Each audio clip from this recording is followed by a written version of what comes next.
जैसा खाए अन्न वैसा हो मन। इसका साइंटिफिक मतलब समझते हैं। आजकल देखा जा रहा है कि एंजाइटी, घबराहट, स्ट्रेस, उदासी, डिप्रेसिव फीलिंग कई लोगों को परेशान कर रही।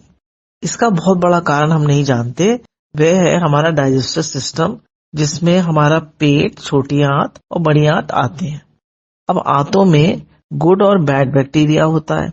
जितना गुड बैक्टीरिया होगा उतनी हमारी आंत हेल्दी होगी, स्वस्थ होगी, और हमारा मन भी और तन भी स्वस्थ होगा। अब विचार की बात यह है कि जीत किसकी होती है, गुड बैक्टीरिया की या बैड बैक्टीरिया की? जीत उसी की होगी जिसको आप भोजन देंगे। हमारा जो गट फ्लोरा है वो हेल्दी बना रहे, इसके लिए क्या क्या खाना चाहिए, इसकी जानकारी प्राप्त करते हैं।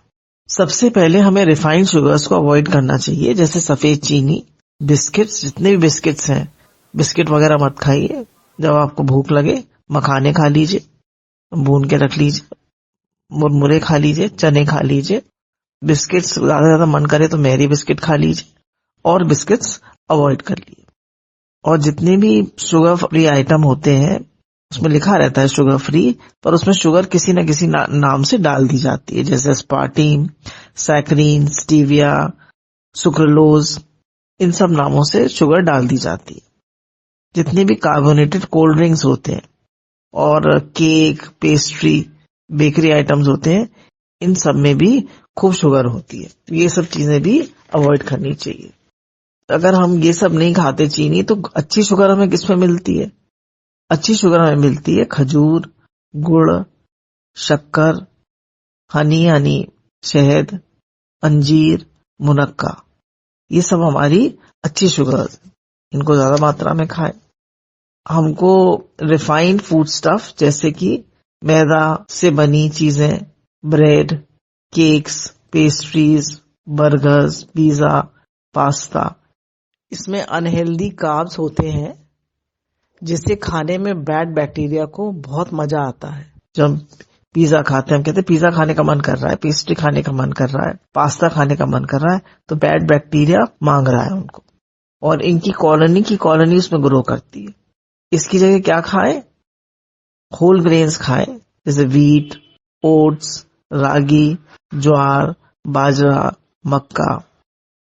और दालों में हम खा सकते हैं छोले, दाल, राजमा, चना, और खूब सारी फल और सब्जियां खाएं। जो भी सीजनल फ्रूट्स हैं, वेजिटेबल्स हैं, आजकल हरी सब्जियां खूब आ रही हैं, फ्रूट्स में खूब अमरूद खूब आ रहा है, पपीता, संतरा, और आजकल शरीफा भी बहुत देखने में आ रहा है।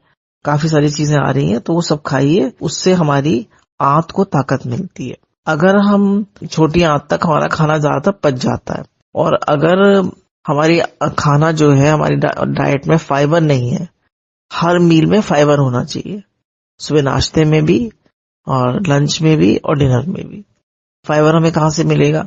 जैसे सुबह हमने स्प्राउट्स खा लिए तो हमें फाइबर मिल गया, लंच में हमने सैलेड खा ली, खासकर तो मूली, गाजर, सब जितनी भी सब्जियां हैं आजकल की सीजनल, वो खा ली। ब्रोकली, हल्का सा उसको गर्म पानी में डालिए और उसको खा लीजिए। तो जितनी आप वेजिटेबल्स खाएंगे इसमें फाइबर होता है, तो ये आपके लार्ज इंटेस्टाइन को, यानी बड़ी आंत को ताकत देगी। नहीं तो बैड बैक्टीरिया बड़ी आंत को खा जाता है और हमारे पास खाली छोटी आंत रह जाती है, और फिर हमें पोटियां लगी रहती हैं। तो इसलिए कह रहे हैं बड़ी आंत को हाई फाइबर मिलना चाहिए, जिससे हमारा पेट भी साफ होता रहता है, हमें कभी कॉन्स्टिपेशन नहीं होता। और हमें कभी, बहुत से लोगों को कभी कॉन्स्टिपेशन हो जाता है, कभी दस्त लग जाते हैं। तो ये अगर आप अच्छे से फाइबर लेते रहेंगे तो आपको ये नहीं प्रॉब्लम नहीं होगी।